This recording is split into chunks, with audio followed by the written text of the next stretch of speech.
Welcome back to the channel, everyone. My name is Blue Jaegers. Today, we're going to be talking about Eren. Now, as you can tell from the title, we're going to be talking about why Eren acts seemingly incoherent. But before we begin, let's get this out of the way. Eren is a sublime, complex, brilliant character, period. There's no disputing that whatsoever. I don't care if you like the ending, I don't care if you don't like the ending, I don't care for Jaegers, Alliance Cuck, whatever. don't take that too seriously. Eren is a well-written character, and that is that. Now, despite this, lots of people seem to be confused as to why he acts seemingly incoherent. So let's actually get into that and explain it. Eren has 4 motives for the rumbling. Okay? Now, I believe his priorities changed in 131, albeit I have no direct evidence for this. Or maybe I should say they changed in 132, but I have no direct evidence for this. 132, his goals in this order is Mikas's freedom and happiness, his friend's freedom and happiness, Parady's safety, and his own personal freedom. Okay? Now, you may be confused because a lot of people, especially Jaegers, are like, oh, Eren cared about the island more than everything else. That's actually untrue, and it's actually easily disprovable. I can go on a giant tangent explaining all the reasons why. All I need to simply say to you is that Eren said that he cared about his friends more than anyone. So that's the end of that conversation. Now, as you can see here, these motives do not all work together, right? His friend's freedom and happiness doesn't exactly work with his own personal freedom and Parady's safety, right? And his own freedom and happiness also does not coincide with any of the top 3. We'll get to that later. But I'm just establishing that these motives do conflict with each other, and all these motives we can see in 120, 124, 6 rumbling. All these motives that he has are apparent since he's 9 years old. So let's get into this. So we know his personal freedom, his personal sense of freedom, he thought it would come from the removal of people from the outside world. There's 3 interpretations of this. 1, he created a problem to solve it, like in Scrollcast. 2, he was upset with the world, that the world wasn't as he imagined, i.e. empty. So like he had a vision of the world, it's like, okay, it's going to be empty. It wasn't empty, he threw a temper tantrum. Which is the usual agreed upon interpretation. Now, my own personal interpretation is that he wanted the world to be free of sin. I've already made a video about this, and if you don't know or if you have more questions, please feel free to comment. And of course, we know his personal sense of freedom came from 131. Now, I know a lot of people, especially Jaegers, say, "Oh no, 131, he cares about the island." No, because again, notice what he says. He says, "I wanted to save Eldia, but it's more than that," right? So that means whatever reasoning you have for why you start the rumbling after, but it's more than that, does not include the island. He says it quite clearly. When I learned humanity sprouts of the world, I was so disappointed which wiped it all away. I paraphrased it a bit there, but that's what he said. And again, he was not upset because Parody was in danger. Because remember, he already talked about that beforehand. But I'm going off a tangent here. Let's continue. People are complex. They don't do things for one particular reason, especially war. Take, for example, the detonation of the 2 atomic bombs. You could talk to Harry Truman on 3 separate times, and he will give you 3 separate answers.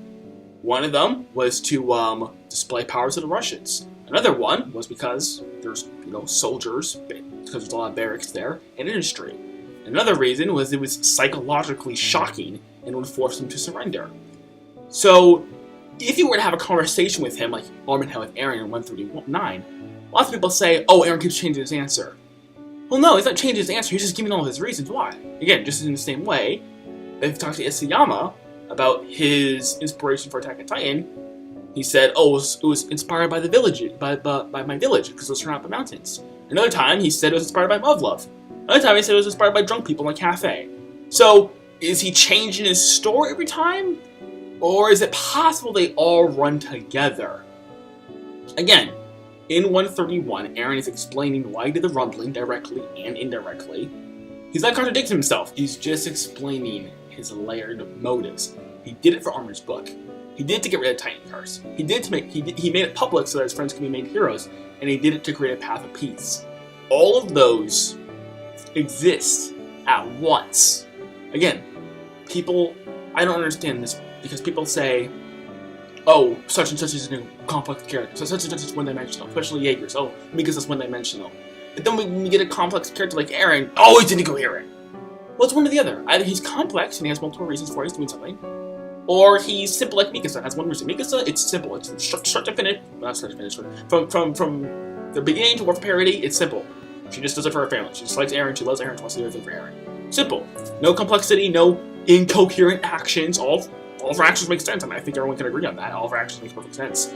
With Eren, you're like, oh, his actions don't make any sense. What is this? He's being incoherent. Well, no, he's layered. So he wasn't acting. Again, all this time people say, oh, he's acting. Oh, he's lying his middle monologue. No, he wasn't acting. When he said he wanted to destroy the world, he really wanted to. And this is why, again, in 139, he said he would have completed the rumbling. When he said he cared about his friends, he wasn't acting. When he said he cared about the island, again, he wasn't acting. All of these things exist at one time. Now, here's the real meat and potatoes of this video. People say, well, why did he want his friends to kill him when he wanted to complete the rumbling, right? Couldn't he do both, or you know, couldn't he, you know, hide himself or something? Because Eren is a slave to his own nature. Now, I really hate when EDs used to say this, because I remember when I was studying for Attack on Titan. My channel started in May of 2022, and that's very specific because I was studying Attack on Titan before I made my channel. When I was studying this, I heard a lot of EDs, which I didn't know that was a thing at the time. I heard a lot of EDs say, oh, Eren's a slave to freedom. Eren's a slave to his nature. What does that even mean, he's a slave to freedom? It doesn't make any sense. It's like saying, oh yeah, this guy's a slave to the world. He's imprisoned in the world. What? That doesn't make any sense. What do you mean he's imprisoned in the world? But I'm going to try to explain this so you guys understand what EDs mean when I say this. And by the way, ED means ending defender. This means there is a part of him doing something that is causing him pain. Think of a vice or a bad habit. You know what I'm talking about, like smoking as an example. Of course, I'm not saying he's addicted to violence, obviously. Another example is Brady, right? Tom Brady. He's a slave to himself via football at the detriment of his own marriage. Now, this video would be very long if I explain the whole situation, but for those of you who are football fans, you know what I'm talking about. He's a slave to himself via football, and that slavery is actually causing him real life pain, and real life, I mean off the field.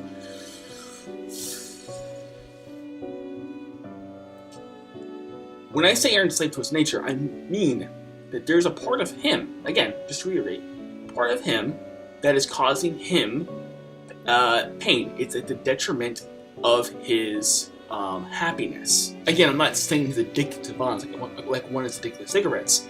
What I'm saying is that there's a destructive part of his nature, his canonical disposition of discontentment. Again, his canonical disposition to discontentment, sort of a tongue twister, but I'm not going to expound on this too much, but think of School Cast. When he reaches the ocean, he's unhappy, he can't enjoy a simple ice cream cone, you know, yada yada yada yada yada.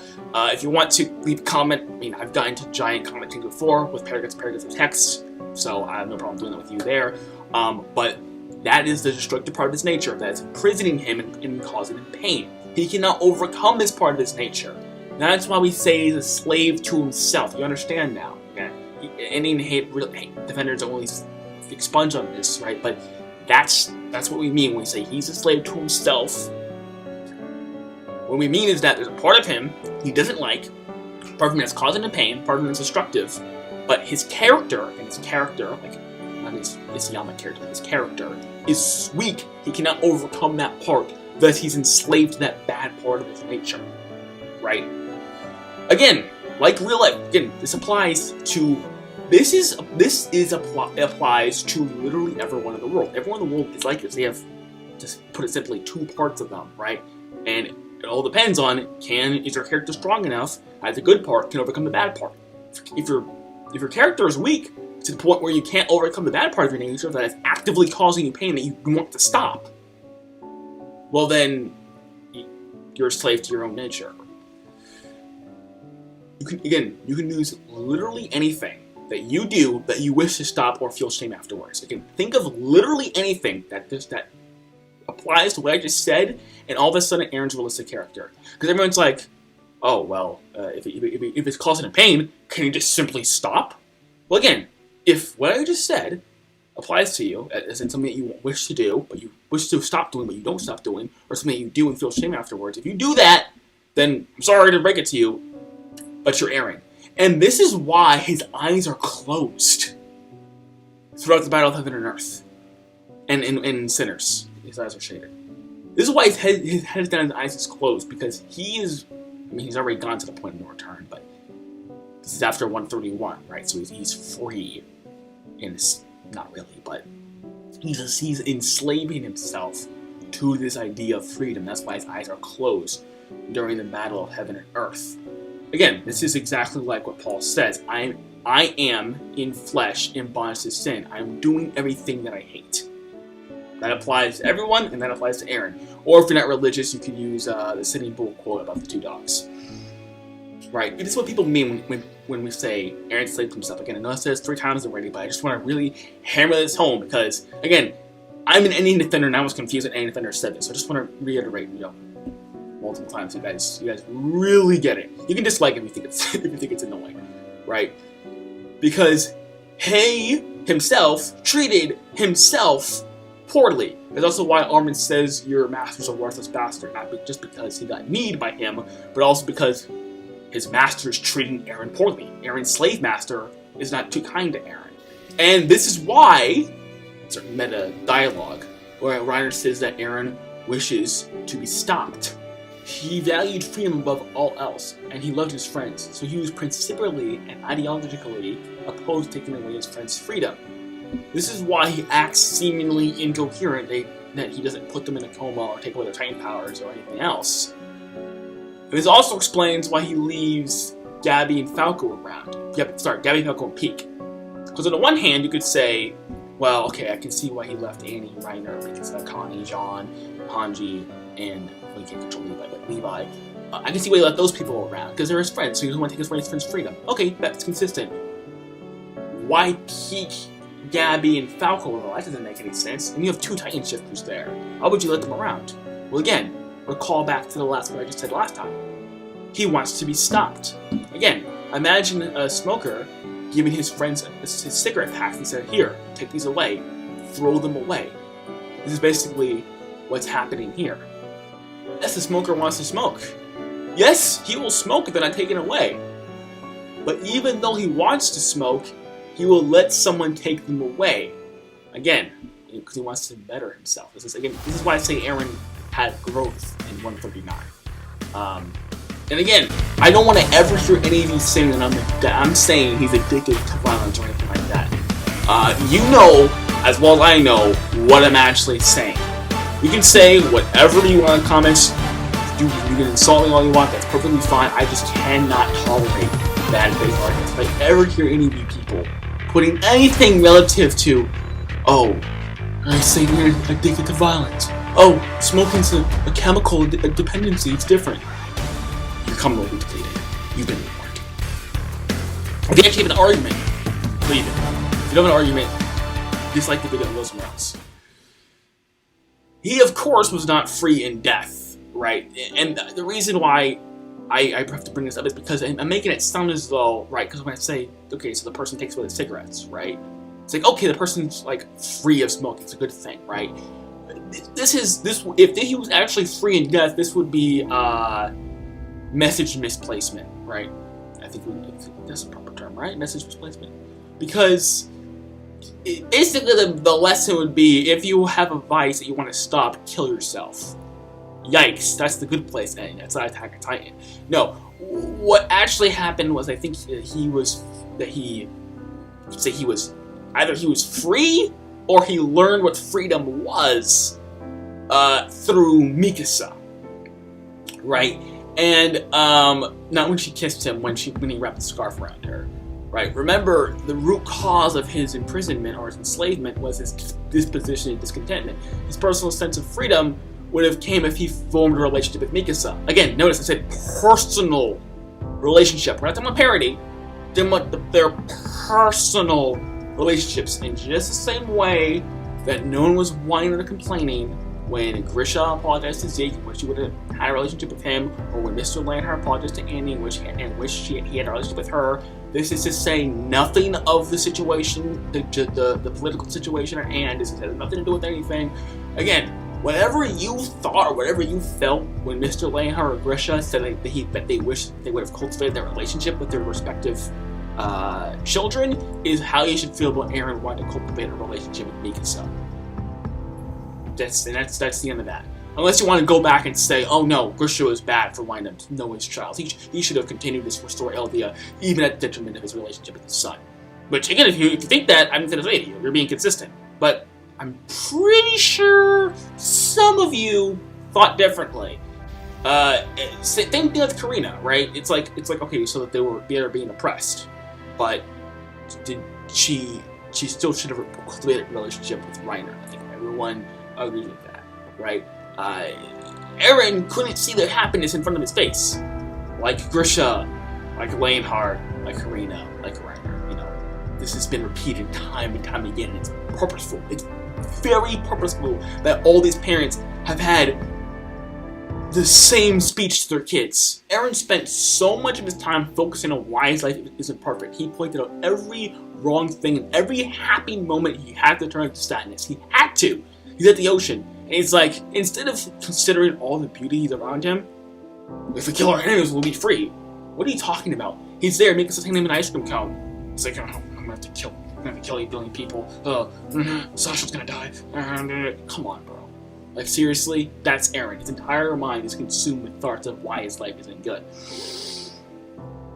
And he was striving, again, since season 1, since he was 9 years old, he strived with his goal for such inhuman passion that he could not allow himself to feel happiness or see what good things he has. This is why he never tells Mikasa he loves her or acts like it.